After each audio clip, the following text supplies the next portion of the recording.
Bom dia, meus irmãos. A paz do Senhor. Você falou aí, Senhor, fala comigo. Você disse isso aí? Mas se o Senhor falar algo que você não gostar, porque às vezes a gente acha que Deus precisa falar aquilo que nós queremos ouvir. E em muitas situações, Deus fala aquilo que nós precisamos ouvir. Então vamos ver o que Deus tem para nós hoje? O tema da mensagem dessa manhã é liberdade, limite e proteção. Mateus capítulo 11, verso 28.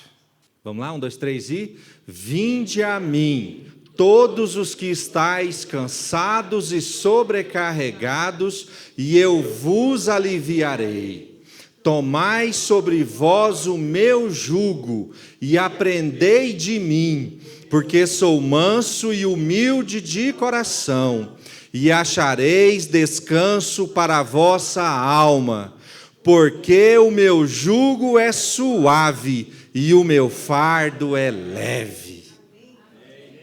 Tomai sobre vós o meu jugo e aprendei de mim, porque sou manso e humilde de coração, e achareis descanso para a vossa alma. Porque o meu jugo é suave e o meu fardo é leve. Irmãos, será que as pessoas que não receberam a Jesus no coração e não têm conhecimento do que é achar descanso sobre a alma em Jesus, como é que elas enxergam geralmente o relacionamento do cristão com Cristo? Como é que as pessoas que estão de fora, vocês não, que eu tenho certeza que vocês enxergam direitinho, mas como é que as pessoas de fora enxergam um relacionamento de Deus para com os seus filhos? Vocês acham isso também? Pesado? Complicado? Duro? Na realidade, as pessoas que não conhecem o relacionamento com Cristo enxergam esse relacionamento como um conjunto de regras que você deve seguir. Gente, é o jeito que o pré-cristão enxerga o cristão. Ah, se eu passar a ser crente, eu vou ter que deixar de fazer um monte de coisas. Não é assim, gente? Quando você pergunta para a pessoa, por que você não segue a Cristo, não vai pregar, que se eu for para a igreja, eu vou ter que parar de fazer um monte de coisa, vou ser proibido de fazer um monte de coisa. Porque considera que o relacionamento do cristão com Cristo é um fardo pesado de se carregar. E para o judeu, antes de Cristo, ele também considerava assim o relacionamento dele com Deus, muitos deles. Vocês sabem por quê, irmão? Você sabe quantas leis existem no Velho Testamento? Aproximadamente 613. No Pentateuco só. Gênesis, Êxodo, Levítico, Números e Deuteronômio. 613 leis. Tem lei para tudo. Para ele conseguir seguir esse conjunto de leis, gente, vou te falar um negócio. Às vezes ele estava desobstruindo a lei de Deus, sem saber que estava. É por isso que na época de Jesus, a gente vê as figuras dos fariseus. Eram homens que vigiavam o cumprimento da lei, porque era extremamente complicado seguir todas. Tem uma parábola rabínica, judaica, para trazer uma demonstração do que é seguir a lei de Deus, que eles gostam muito de citar, que diz assim: havia uma viúva pobre num bairro que tinha 2 filhas e ela havia recebido um campo por herança. E aí, para poder sobreviver, ela e as filhas, ela começa a arar esse campo. Então chega o sacerdote e para arar o campo, ela pega os animais que ela tem, ela tinha lá um boi e um jumento. Aí ela pega o boi e o jumento e começa a arar o campo. Aí lá vem o sacerdote diz para ela assim: de acordo com a lei de Moisés, você não pode arar o campo com um boi e um jumento. Aí ela tira o jumento e ara o campo. Aí ela resolve semear e ela começa a pluralizar a semeadura dela. E aí ela, quando vai semear, ela semeia com mais de uma semente diferente. Lá vem o sacerdote, diz para ela, a lei, gente, isso é lei do Pentateuco. A lei de Moisés diz, você não pode semear o seu campo com sementes misturadas. Ela fala, ela tira uma semente e vai semear só com milho. Quando ela começa a colher o milho, ela começa a fazer pilhas de milho no seu campo.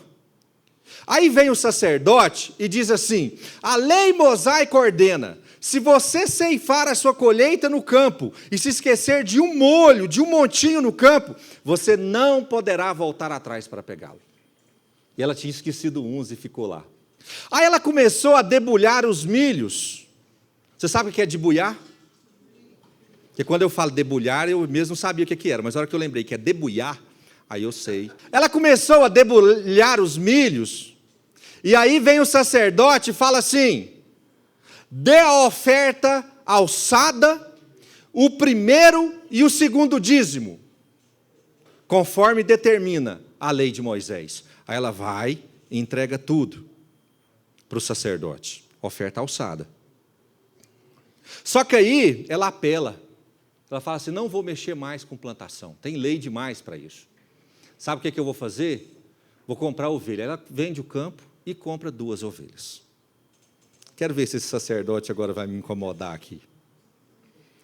Que ela queria que com as ovelhas se vestir da lã e tirar proveito dos filhotes para alimentar a sua família.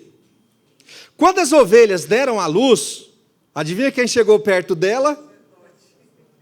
O sacerdote chegou perto dela e disse, a lei determina que você dê o primogênito da sua criação para o sacerdote. E ele leva o filhotinho. Quando chegou a hora da tosquia, adivinha quem se aproximou dela?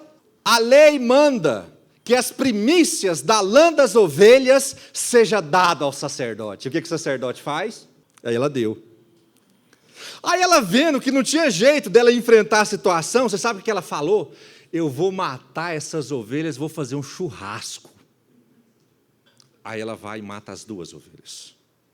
A hora que ela mata as 2 ovelhas, quem que se aproxima dela?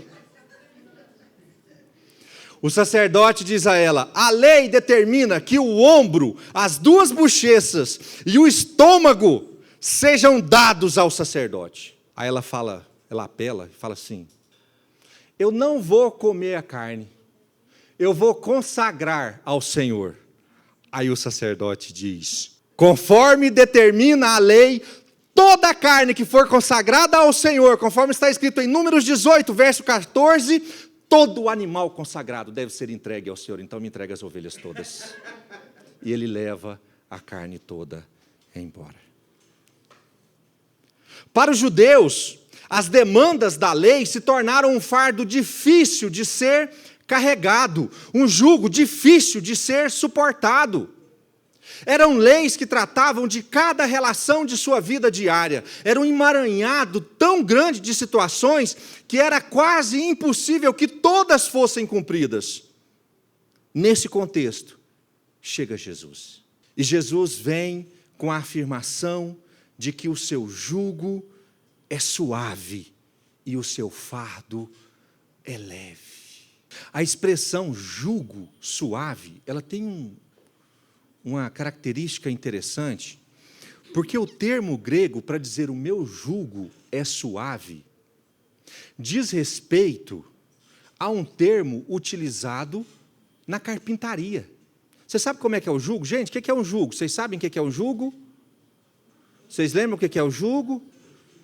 Era uma peça de madeira que era colocada sobre os animais para mantê-los no limite, para mantê-los dentro da proteção que o pastor estabelecia. Vocês já viram, você sabe o que faz geralmente com boi que arrebenta cerca? Meu sogro não está aqui hoje para eu dar de exemplo.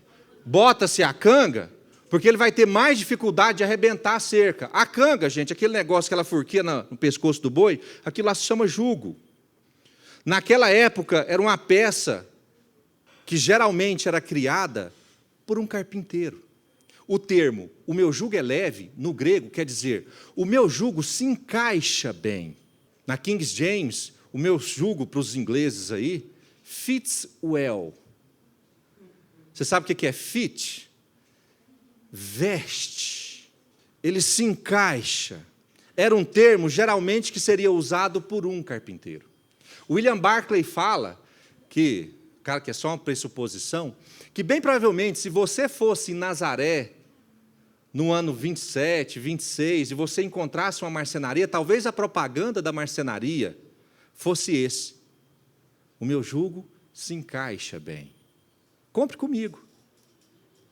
O que Jesus disse diz respeito a uma arte de um carpinteiro em criar um jugo que coubesse perfeitamente no animal, sem incomodá-lo e sem machucá-lo. Esse é o significado do termo suave. Não vai machucar, não vai ser pesado, não vai incomodar. Jesus está dizendo que o jugo, ou seja, os limites que fossem determinados por ele, diferente de todo o peso que viesse da lei mosaica, seria suave, é para encaixar perfeitamente bem, sem causar dor, sem causar incômodo. Todo o peso do fardo que a lei colocava sobre os ombros dos judeus seria diminuído. Toda a impossibilidade de cumprimento da lei, porque era impossível que a lei fosse totalmente cumprida, ela se extingue em Jesus. Porque com Jesus nós somos capazes de suportar o jugo e aguentar o fardo, porque ele é suave e leve. Nosso relacionamento com Cristo não diz respeito, diferente do que o mundo pensa, a um conjunto de regras que devem ser obedecidas a ferro e fogo. O nosso relacionamento com Jesus não é um atendimento a um conjunto, a 613 leis. O nosso relacionamento com Cristo gira em torno dele, da pessoa dele. Quem ama a Cristo não se vê obrigado a fazer nada.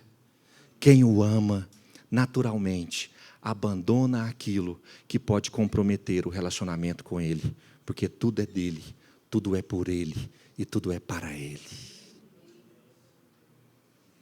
Naturalmente. Eu não deixo de fazer as coisas erradas porque eu sou obrigado a deixar de fazer. Eu deixo de fazer o que é errado porque eu amo a Cristo. E muito mais do que eu amo aquilo que é errado, eu amo ao meu Senhor. E por conta dele eu vou naturalmente deixar de fazer aquilo que é errado. Tem muita gente aqui que simplesmente abandonou o pecado, que simplesmente deixou de fazer o que era errado, porque conheceu ao Senhor. Não teve lei, regra, obrigação. Não, depois que eu conheci ao Jesus, eu simplesmente perdi o gosto de fazer aquilo que era errado. Foi assim com alguns, amados? Não tem obrigação, não tem lei. Eu simplesmente perdi o gosto. O meu fardo é leve e o meu jugo é suave.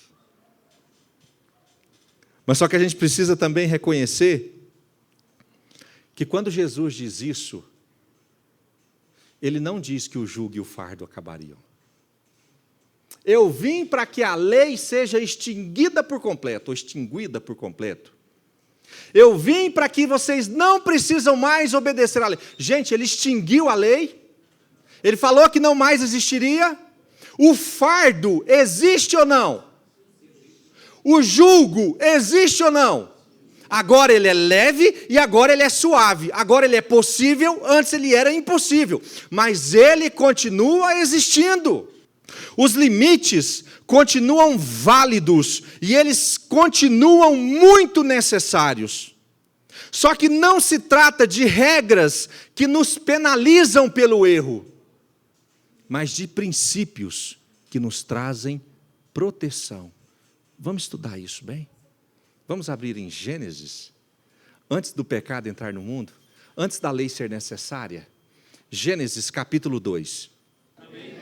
Diz assim, Gênesis 2,16. E o Senhor Deus lhe deu esta ordem: de toda a árvore do jardim comerás, mas da árvore do conhecimento do bem e do mal não comerás. porque no dia em que dela comeres, certamente morrerás. Nesse versículo, queridos, nós temos uma divisão bastante específica entre 3 pilares na relação de Deus para com o homem antes do pecado. O primeiro diz respeito à liberdade, de toda árvore do jardim comerás. O segundo diz respeito ao limite, mas da árvore do conhecimento do bem e do mal não comerás.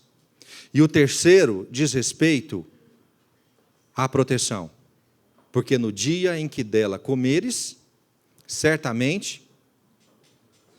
O primeiro pilar diz respeito à liberdade. Talvez você sinta uma certa pena de Adão por considerar que no jardim havia algo proibido do qual ele não pode usufruir. Nos limitamos a pensar, por conta da tragédia que virou essa limitação, mas nós nos limitamos a pensar no que ele não podia, porque nós conhecemos o desfecho da história. Mas só que todo o relacionamento de Deus com Adão não tem como base aquilo que ele não pode, mas tem como base aquilo que ele pode. Deixa eu falar o que Deus disse aqui. Primeira parte. E o Senhor Deus lhe deu esta ordem. Qual que é a ordem? Não escutei. De toda árvore do jardim comerás livremente. Só até aí. O embasamento em que Deus estabelece a relação dele com Adão está firmado não na proibição, mas na permissão. Deus não vai começar com Adão falando que ele não pode. Deus vai falar com Adão aquilo que ele pode. Irmãos, e dentro daquilo que ele pode, nós podemos listar uma infinidade de coisas que eram permitidas. Quantas árvores, eu acho que eu já até disse isso aqui alguma vez, mas quantas árvores frutíferas vocês acham que tinha no jardim? Tinha manga, tinha carambola, tinha laranja. O que mais vocês gostam aí? Tinha mexerica, tinha melancia, tinha jabuticaba, tinha melão, tinha siriguela, tinha uva, o quê? Gueroba. Gente, eu gosto, viu? Guerobinha, só ouro. Tinha gueroba, tinha piqui. Se não tivesse piqui, não era paraíso. A construção, a base do relacionamento não foi feito em cima do que ele não podia. Foi feito em cima do que ele podia. De toda a árvore do jardim comerás. Ele podia comer do que ele quisesse. Se nós formos colocar na balança o que ele podia em detrimento do que ele não podia, as possibilidades permissivas eram muito maiores do que as possibilidades restritivas.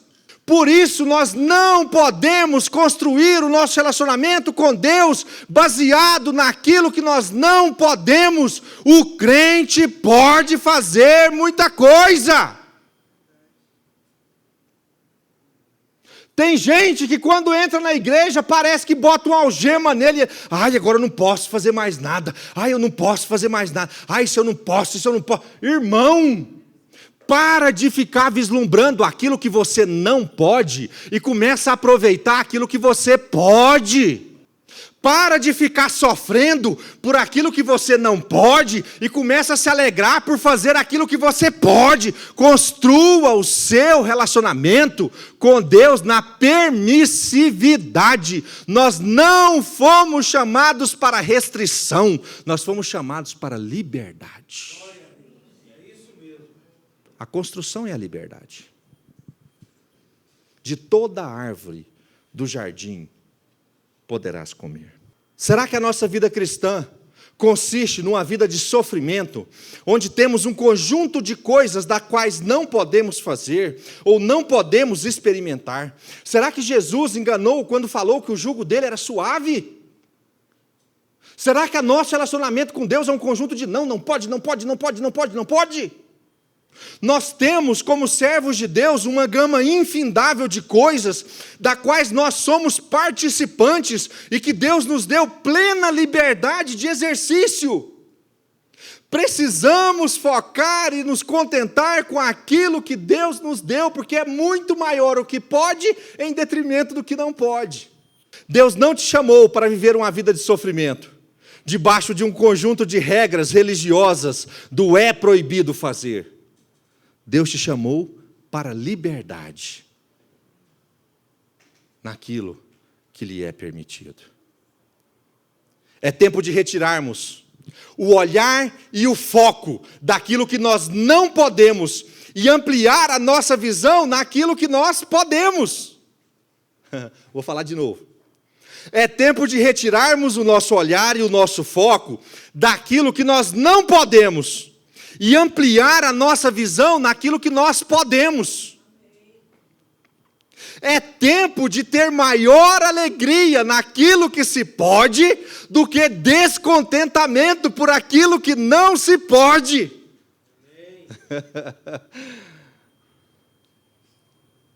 Tem servo de Deus que anda muito mais chateado porque tem coisas que não é conveniente do que alegre pelas coisas que são convenientes.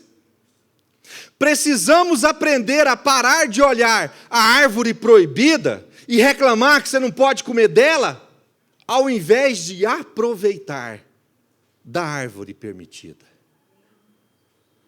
Eu estava chupando uma manga, gente, mas a manga estava doce, parecia que eu tinha botado açúcar nela. E na hora veio no meu pensamento assim, meu Deus, eu imagino que essa manga, por mais gostosa que ela esteja, não chega nem perto da manga que havia no Jardim do Éden, de tão maravilhosa que era. Para que desculpa a expressão, mas para que o tapado do Adão largou um trem gostoso desse? Para ir experimentar o que não podia.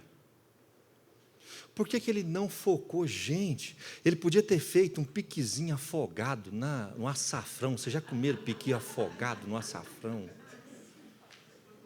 Gente, faz uma fogueirinha, né, Geraldo? Põe um piquezinho ali, um açafrãozão. Gente, vou falar um negócio. Vai ser bobo assim lá longe. Isso é focar naquilo que ele não podia e abrir mão daquilo que ele podia. Em qual árvore está o seu olhar, a sua concentração e a sua emoção? Na árvore que você pode, se alegrando com ela, ou na árvore que você não pode, se entristecendo porque você não tem acesso a ela? Em qual árvore está a sua concentração? Você tem pensado, se esforçado, focado mais nas árvores que podem, ou você tem pensado, se esforçado, focado mais nas árvores que não podem? Sob qual sombra você tem repousado? Sobre a sombra das árvores que podem ou sobre a sombra das árvores que não podem? Vocês me permitem dar alguns exemplos? Rock in Rio, acabamos de ter aí. Me fala o nome de um cantor internacional famoso que foi no Rock in Rio. O Bieber, ele foi, né, gente? Aí depois ele cancelou tudo, né? Gente, é um ambiente que nos convém, é um ambiente que daria para nós participarmos, é um ambiente propício para servo de Deus. Agora eu fico pensando, talvez tenha sido uma única noite em que uma determinada pessoa gostaria de estar lá. Era um evento exclusivo, uma noite exclusiva. Você sabe a quantidade de eventos e coisas que aconteceram, ou que você poderia fazer naquela noite em que esteve o Justin Bieber? É infindável. Você podia ir no show da Aline Barros, que seria muito mais barato. Você podia assistir um programa na televisão. Você podia se reunir com a sua família. Ah, eu não quero fazer nada, então vai dormir. Tem uma quantidade gigante de coisas que você poderia fazer em detrimento de uma coisa que você não quero falar não poderia, de que não seria conveniente você fazer. Só que aí você fica tão focado, porque você quer tão ver o Justin Bieber, que você fica insatisfeito com Deus por conta daquilo que não é conveniente. E se esquece de todas as outras coisas que são convenientes. Aí pronto, arrasa. E aí você fica chateado com Deus, porque Deus está com o Espírito Santo te falando que não é um ambiente propício, e aí você fica chateado porque você não participa de uma coisa, quando Deus liberou a quantidade gigante de outras coisas que você poderia fazer. Irmão, para de ficar caçando encrenca e vá fazer aquilo que o Espírito Santo te traz paz para fazer.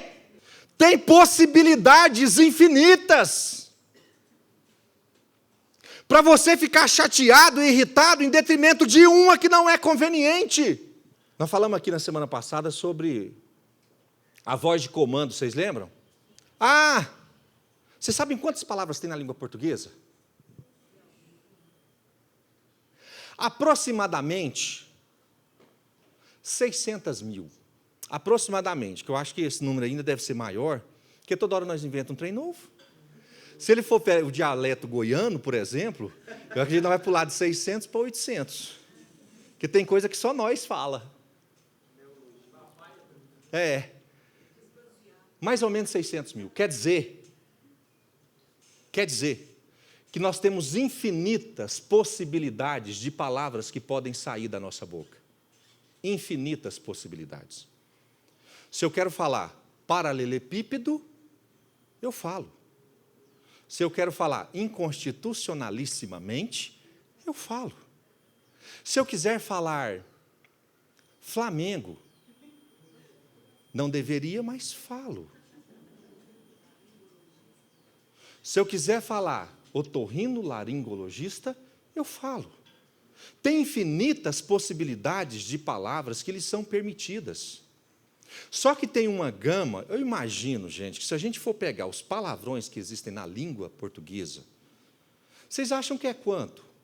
Eu pensei nos 20 só, será que eu estou meio desatualizado? Mesmo, gente? Tem mais do que 20? Tem muito mais, gente? Muito mais? Quantos vocês acham que é? Pastor Eli, o senhor conhece quantas? Pastor Eli, as 3 no máximo, né? Gente, a quantidade de palavra torpe que existe no nosso alfabeto, vamos colocar aí 100. Vou colocar 100. Significa que você tem outras 65.900 possibilidades de falar. Para que você vai escolher em falar aquilo que não é conveniente? Irmão, tem muita palavra que pode sair da sua boca, que vai abençoar você, a sua casa, as pessoas ao seu redor. Para que dentro de uma infinidade de escolhas, você vai escolher uma que não pode? Nós fomos chamados para a liberdade, a gente tem uma gama de escolhas para fazer. Deixe sair da sua boca palavras que edificam. Escolha bem, você tem muito mais possibilidades para o bem do que para o mal.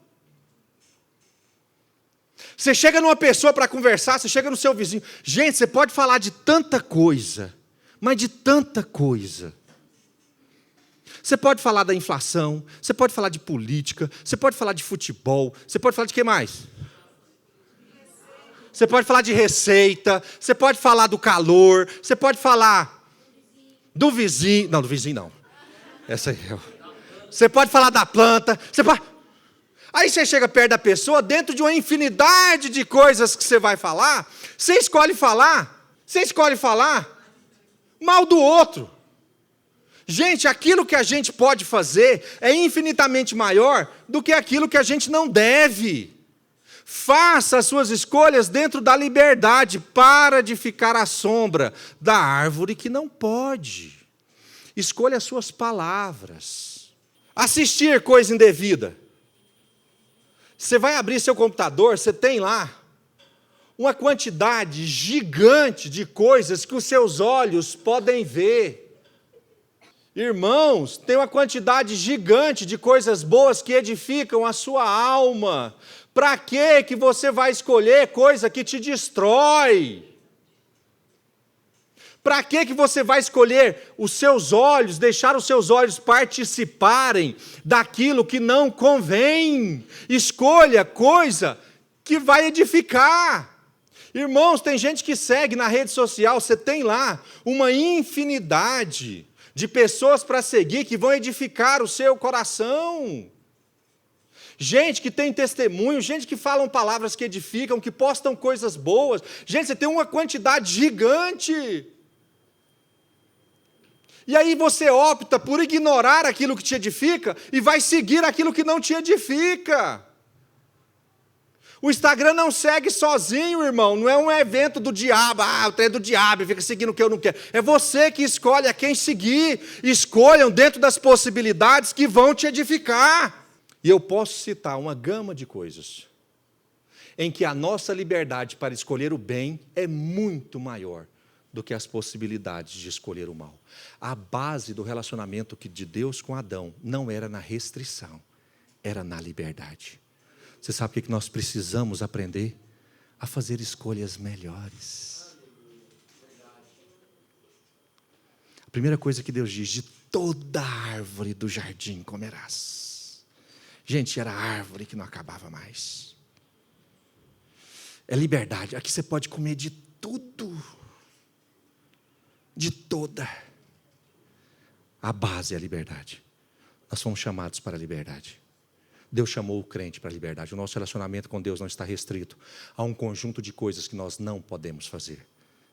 Ele está estabelecido num conjunto de coisas que nós podemos fazer. Então eu quero ficar alegre, contente com aquilo que eu posso. Quem pode dizer um amém? Amém. Eu não estou descontente com o meu Senhor por aquilo que Ele acha que eu não devo. Eu estou contente com o Senhor por aquilo que Ele deixou eu fazer. Porque o que Ele deixou é mais do que suficiente. Amém, irmãos? Amém. Gálatas 5, verso 1 diz assim: para a restrição e proibição, para as algemas, para a tristeza de não poder fazer nada, para a liberdade, foi que Cristo nos libertou. Permanecei, pois, firmes, e não vos submetais de novo a jugo de escravidão. Escolha aquilo que você pode. Amém, irmãos? Amém. Mas aí vem o segundo pilar. Depois da liberdade, Deus estabelece, abre em Gênesis para mim de novo, o primeiro: de toda árvore do jardim comerás livremente, liberdade, e aí depois ele estabelece outro pilar, qual que é? Mas da árvore do conhecimento do bem e do mal não. Aqui nós temos a colocação do limite. É certo que Deus deu uma grande liberdade a Adão no jardim. As possibilidades eram infindáveis, mas também é certo que Deus estabeleceu um limite bastante claro e específico, do qual Adão não poderia romper. Havia um ponto específico do qual Adão não poderia atravessar. Apesar do limite estar bastante claro e ser muito fácil de ser seguido, é muito tranquilo, foi justamente o ponto onde Adão rompeu. Faça liberdade, coma do que você quiser, mas estabelecido um limite. Essa árvore você não pode comer. Um limite. Vejam que foi preciso algo externo que trouxesse à cabeça deles a dúvida com relação ao limite. Quando a Bíblia vai falar da serpente se aproximar de Eva, a primeira coisa que a serpente diz para Eva é com relação à liberdade. Isso é muito interessante. A serpente não vai falar da restrição. Ela vai falar da liberdade. Ela diz assim para Eva, ela pergunta para Eva: não comereis de toda árvore do jardim? Ele está falando da restrição ou da liberdade?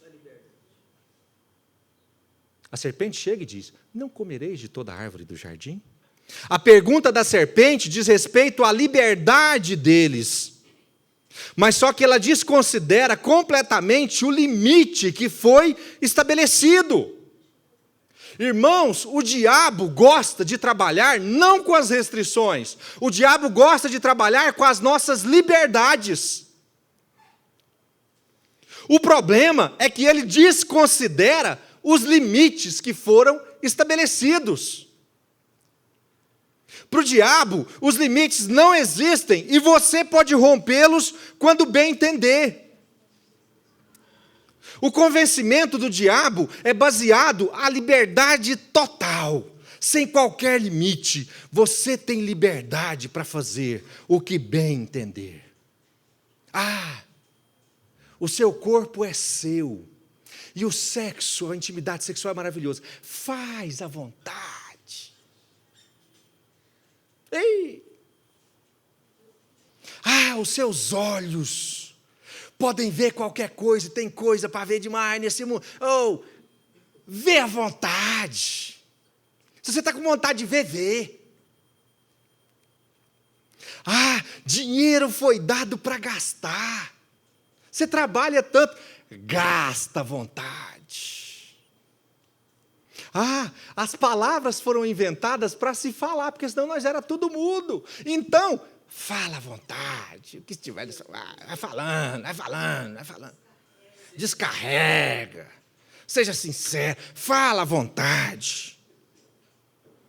O diabo quer nos trazer o entendimento de que a liberdade que Deus nos deu, ela é ilimitada, irmãos, e ela não é ilimitada. Deus estabelece limites. Eu posso fazer com o meu corpo o que eu bem entender. Eu posso, irmão? Irmão, você pode manter relação sexual à vontade? Pode. Quantas vezes você quiser. Desde que seja... Ô jovem, você não casou? A relação sexual é para depois do casamento. É bênção demais. Mas é para depois. Eu posso falar o que eu quiser, é bom falar, como é que chama? Uma boa dicção. Posso falar, minha voz é bonita. Mas só que existe um limite, você não pode falar tudo o que você quiser, não. Se for machucar alguém, você não pode falar. Se você for dar voz de comando no mundo espiritual para determinar maldição na vida das pessoas, esse é o limite, você não pode falar. Eu posso usar o meu dinheiro do jeito que eu quero, já que eu trabalhei tanto? Posso, gente. Você pode comprar um monte de coisa, mas existe um limite. Se você ganha R$100, existe um limite, você não pode gastar 200, irmão. Porque aí você rompeu o limite. Eu posso deixar os meus olhos verem o que eles quiserem? Não posso. Tem limite, tem coisa que não é lícita que a gente veja. Além daqueles limites que são claramente colocados, ainda temos que lidar com limites mais sutis, que têm sido colocados sobre o pesado fardo da interpretação. Agora pronto, porque a igreja, ela tinha muito bem estabelecida o limite que Deus estabeleceu. Estava muito claro, mas agora depende da interpretação. Tem coisas que antes não eram convenientes e tem coisas que agora passaram a ser. Nós precisamos aprender a lidar com os limites que Deus estabeleceu.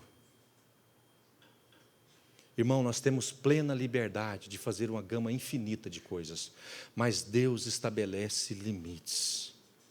E nós precisamos estar bem atentos se nós não estamos rompendo os limites que Deus estabeleceu. O Espírito Santo é o nosso grande ajudador com relação a ultrapassar limites. Eu não considero uma pessoa que tenha Cristo no seu coração. Para mim isso não é possível. Uma pessoa que tenha recebido a Jesus em alguma época da sua vida, o Espírito Santo tenha feito morada dentro dele, eu não considero possível que essa pessoa venha a romper um limite e o Espírito Santo não interaja. Pode durar 1/1000 de segundo, mas o peso vem. Acontece assim com vocês? Pisei na bola. Isso é mover do Espírito Santo. Isso é mover do Espírito Santo. E nós precisamos saber se nós temos ignorado a voz do Espírito Santo e andado fora dos limites que Deus estabeleceu. Está errado. Para que eu vou insistir nisso? Certo homem tinha uma fazenda que fazia limite com outra, sob a marcação de um pequeno riacho, que o limite da fazenda era o corguinho. Minha fazenda vai até o corgo tal. Entretanto, tinha um determinado ponto do riacho que esse corguinho, esse riacho, ele bifurcava em dois.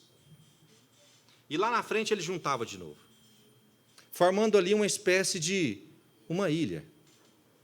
Aquela porção de terra cercada do riacho pelos dois lados era uma dúvida constante com relação à posse. Ninguém sabia de quem que era. Todos tinham interpretação. Ah, mas o lado do riacho de cá era mais fundo. Ah, mas o lado do riacho de lá ele era mais espaçoso, mais aberto. Só que um dos fazendeiros, que era dono da terra, ele sentia que todas as vezes que ele olhava para aquela terra, diferente da terra que estava antes do riacho, que era dele, todas as vezes que ele pisava naquela terra, ele sentia o peso da dúvida.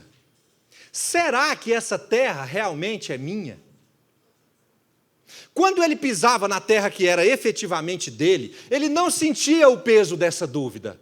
Não, esse aqui está bem claro que é meu, isso aqui é meu, faço o que eu quiser. Mas qualquer coisa que ele fosse fazer na ilha, ele sentia o peso, porque ele não tinha convicção de que aquilo era dele. E ele se propôs no coração, não, vou estabelecer o limite do riacho do lado de cá para cá. Essa terra é minha, lá ela não é minha. Então não vou pisar lá. Vou trabalhar com a terra que é certo que é minha. Você sabe o que acontece muitas vezes com a gente? A gente quer trabalhar com tranquilidade e liberdade na semente da dúvida. Irmão, se você está com dúvida que você rompeu o limite, existe uma chance grande de você ter rompido. Porque o que pode ser feito, o que é conveniente, está claro. Quando a gente pisa, a gente sabe que está fazendo o que é certo. Quando há a semente da dúvida se é certo ou não, a chance maior é que não seja. Você quer um conselho? Você quer um conselho? Tem um ditado que diz, na dúvida, se você está na dúvida, existe chance daquele terreno ter sido rompido o limite. Então não faça. Não pise. Se o Espírito Santo está trazendo questionamento ao seu coração, por aquela ação específica que você não tem plena convicção de que você rompeu o limite, a dúvida já mostra que você pode ter rompido. Se você sente algum incômodo com aquele ato por achar que ele é errado, existe uma grande chance de que ele realmente seja. Na dúvida, não ultrapasse. Posso ouvir um amém? Amém. Gálatas capítulo 5, verso 13. Diz assim, porque vós, irmãos, fostes chamados à liberdade, porém, não useis da liberdade para dar ocasião à carne. Não use da sua liberdade para romper o limite. Irmão, estabeleça o limite com relação à sua liberdade, não vá adiante. Sede antes servos uns dos outros, pelo amor. 1 Pedro, capítulo 2, verso 15, diz assim, porque assim é a vontade de Deus, que pela prática do bem, façais emudecer a ignorância dos insensatos, como livres que sois, não usando, todavia, a liberdade por pretexto da malícia, mas vivendo como servos de Deus. Irmão, vá até o limite onde você pode. A relação sexual é bom, mas é no casamento. Irmão, falar o que pode, falar o que eu estou com vontade de falar é bom. Ah, mas tem palavra torpe que você não pode. Aí você vai jantar numa churrascaria. Aí chega lá, você abre o menu na hora de escolher o que beber. Aí começa assim, água com gás, suco, aí vem laranja, acerola, morango, aí vem Coca, Fanta, Coca Zero, Guaraná, Guaraná Diet, e aí, mais para o final começa, Campari, vodka, 51, Não, 51 não tem em churrascaria não, né, gente? Alguém já viu 51 no menu de churrascaria? E pastor, você está frequentando os ambientes, hein?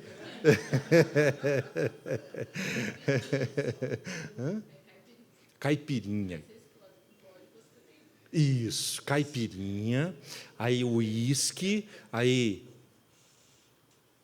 Ou seja, está bem determinado ali a infinidade de coisas que você pode escolher. Irmão, hora que chegar naquele ponto dali, batida de morango sem álcool, daquele ponto para baixo, a chance de você romper o limite é gigante, gigante. Então escolha aquilo que vai obedecer ao seu limite para o lado bom. Para que eu vou escolher algo que pode me fazer mal? Você quer ler notícia, você começa a ler site de notícia, aí você vai baixando, né, gente? Aí começa. Bolsonaro faz tudo errado, tudo errado, tudo errado, tudo errado, tudo errado, tudo errado, tudo errado. Aí chega lá embaixo, tem um limite em que só tem o que os olhos não deveriam ver. Então existe um limite até onde você pode enxergar. A partir dali, não convém que você veja. Escolha e obedeça o limite. Tem gente brincando com os limites de Deus. E nós precisamos dar vazão. Gente, nós temos uma infinidade de coisas que podem ser escolhidas. O menu está cheio de coisas que podem ser escolhidas. Para que você vai escolher aquilo que rompe o limite? Que é muito feio você ver um servo de Deus sair carregado de uma churrascaria. Você já viu, gente? É muito feio, porque o limite foi rompido. Mas aí vem o terceiro pilar. Então nós temos a liberdade, o limite e, por fim, a proteção. Liberdade. De toda árvore do jardim comerás livremente. O limite. Da árvore do conhecimento do mal não comerás. E a proteção, porque no dia em que dela comeres, certamente você pode enxergar apenas a questão punitiva na consequência do pecado. Ah, Deus é um Deus vingativo, Ele vai punir se errar. Mas a base protetiva é muito maior que toda a justiça implementada na situação. Irmão, Deus não coloca limite para te punir. Deus estabelece limites para te proteger. Deus queria, ou o intento de Deus para com Adão e Eva, é que eles jamais morressem. Nós fomos programados. Às vezes eu vejo pessoa que tem muita dificuldade em lidar com o luto. Vocês já viram gente assim? Quando morre alguém, tem muita dificuldade. Irmãos, é porque nós não fomos programados na criação para lidar com a morte. Nós temos muita dificuldade de lidar com a morte, porque não houve uma linha de comando lá no nosso cérebro para lidar com a morte. Porque o plano inicial de Deus é que não houvesse morte. E Deus estabeleceu o limite para Adão para protegê-lo da morte. Não foi para punir, não, gente. Não seria possível dar ao homem com livre-arbítrio o conhecimento do bem e do mal sem que isso provocasse a morte dele. Se o homem conhecesse o bem e o mal, automaticamente a morte deveria ser um princípio. O limite foi colocado para proteger Adão da morte e não para punir Adão, caso ele desobedecesse. O salário do pecado sempre será? O salário do pecado é a? Morte. Não, está faltando convicção. O salário do pecado é a? Morte. E Deus estabeleceu limites para que você não morra. Irmãos, limites, eles são colocados por Deus para que você tenha vida e vida em abundância. Deus não deseja, Deus não é aquele ser vingador que quer te matar, te punir, cheio de justiça, está com a espada na mão. Não, irmão. Deus quer te proteger, os limites servem para a sua proteção e não para a sua punição. Em contrapartida, o dom gratuito de Deus é a vida eterna em Cristo Jesus. Quando Deus estabelece limites, Ele não está sendo um Deus maldoso que gosta de exercer a justiça, mas um Deus amoroso que quer que você viva e viva em abundância. Diga para a pessoa do seu lado: Deus quer que você viva. Deixa eu usar uns exemplos aqui para poder enriquecer, que eu já citei. Irmão, relação sexual é bom? Sim. Excelente. Vou falar um trem para vocês. Melhor do que piqui folgado com açafrão.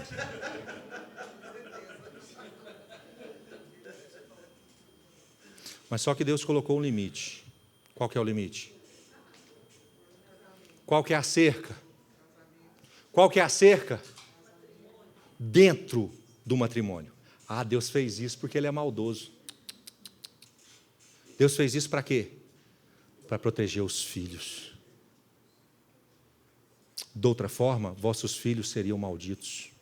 Mas agora, porém, são santos. É proteção. Deus estabeleceu esse limite para que seja realizado dentro do matrimônio, para que você receba o benefício de estar protegido. Nas finanças, Deus estabeleceu regras, limites específicos com relação a finanças, porque Ele é um Deus ganancioso, que quer o dinheiro. Não, irmão, não. A Bíblia fala que por conta de você obedecer os limites com relação às suas finanças, Ele vai repreender quem? A cerca de proteção. O limite serve para proteger. Os olhos, que eu falei dos olhos aqui. Para que Deus quer que você não veja tudo? A Bíblia fala que os olhos são a janela do... ou da alma, se você achar melhor, Provérbios 12. Quer dizer que quando você protege os seus olhos, você coloca limite para os seus olhos, todo o seu ser fica são. A entrada da perdição, ela acontece através dos... O limite não é para judiar de você, não. Tem coisa que eu não posso ver, porque Deus não deixa, ou Deus maldoso, eu queria ver tudo. Não é para te punir, não, irmão, é para te proteger. Porque o seu coração vai se encher de podridão.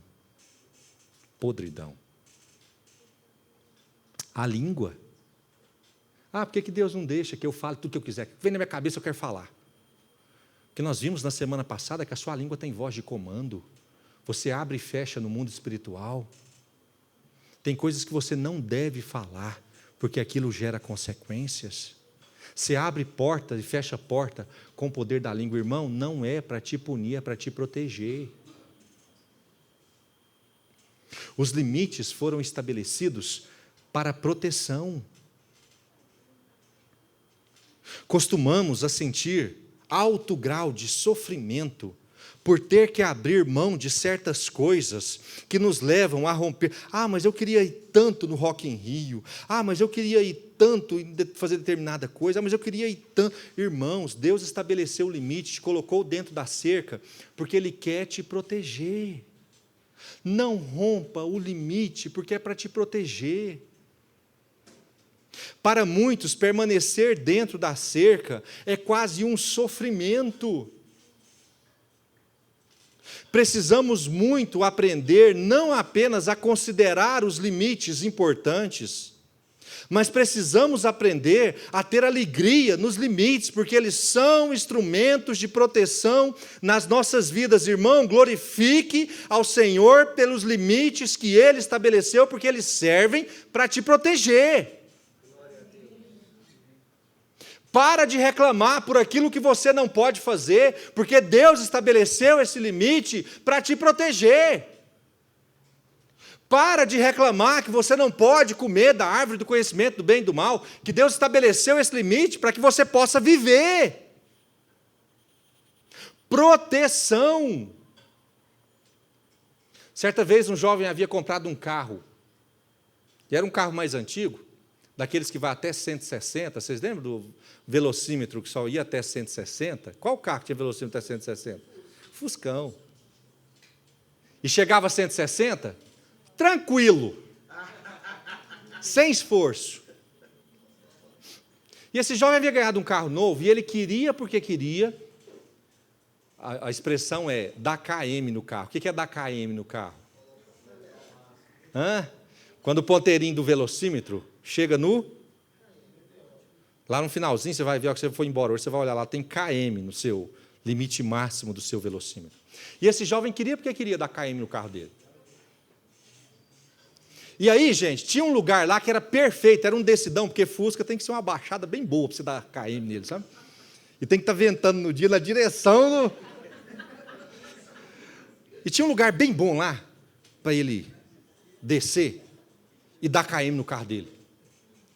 Só que, especificamente naquele tempo que ele tinha tirado para poder dar KM, lá no finalzinho da baixada, antes de um morrão, tinha uma placa de interdição, não passe deste ponto.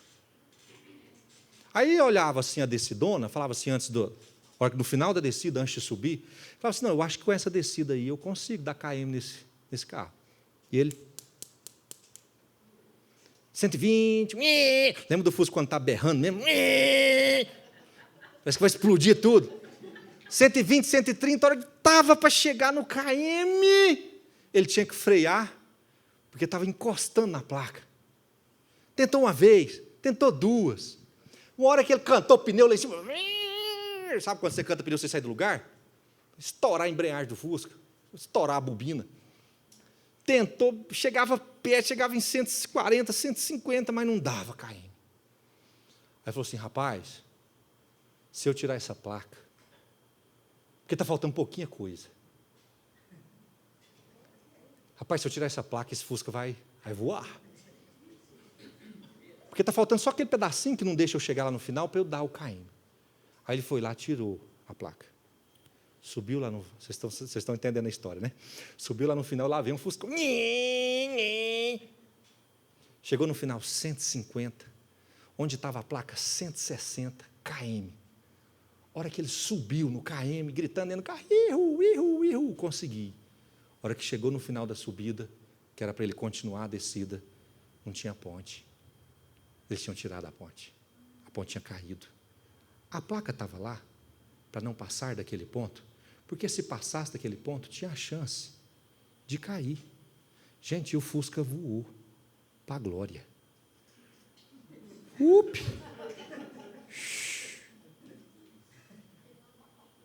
E morreu.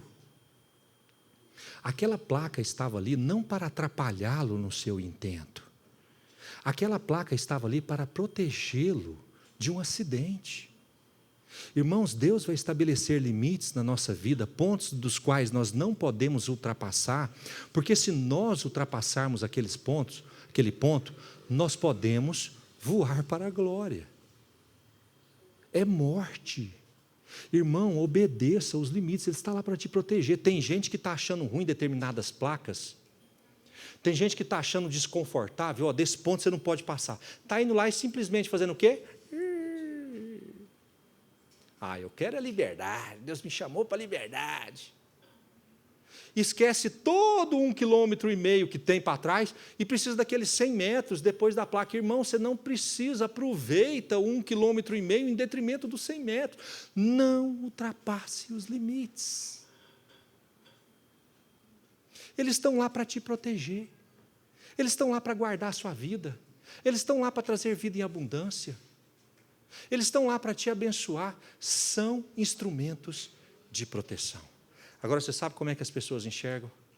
Como instrumentos de punição. Pesarosos, difíceis, complicados. Mas para nós, que conhecemos a Jesus, nós sabemos que são instrumentos de justiça. Nós sabemos que são instrumentos de proteção. Precisamos muito aprender, não apenas a considerar os limites importantes, mas ter alegria neles, porque eles são instrumentos de proteção nas nossas vidas. Alegre-se com o cuidado de Deus na sua vida. Você pode se alegrar, irmão? Você pode se alegrar com as placas, você pode se alegrar com a cerca, você pode se alegrar com a proteção. Não ultrapasse os limites. A cerca serve para te mostrar onde não ir, mas também para te proteger daquilo que está do lado de fora dela. Fica dentro da cerquinha. Irmão, fica dentro da proteção. Você tem uma infinidade de coisa boa para fazer. Deuteronômio capítulo 30, verso 19. Podem abrir, eu quero que vocês gravem, eu adoro esse versículo. Faz parte do Pentateuco, mas continua muito válido. Deuteronômio 30, 19 diz assim: os céus e a terra tomo hoje por testemunhas contra ti, que te propus a bênção e a maldição. Faça o quê? Escolhe, pois, a vida, para que vivas tu e a tua descendência. Mantenha-se protegido. Atenda aos limites. Liberdade. A gente é um povo que tem um monte de coisa que não pode fazer? Não. Nós somos um povo que tem um monte de coisa que pode fazer. Nós somos um povo que tem limites estabelecidos por Deus? Somos um povo sob limites estabelecidos por Deus. Esses limites são punitivos para nos fazer sofrer e ficar triste porque não pode fazer nada? Esses limites servem para a nossa proteção. O fardo de Jesus é leve e o jugo é suave. Quando nós entendemos que esses instrumentos de proteção são para o nosso bem e não para nos fazer sofrer. Deus quer que você viva e viva em abundância. Vamos. Anjos te louvam, os anciãos se prostram.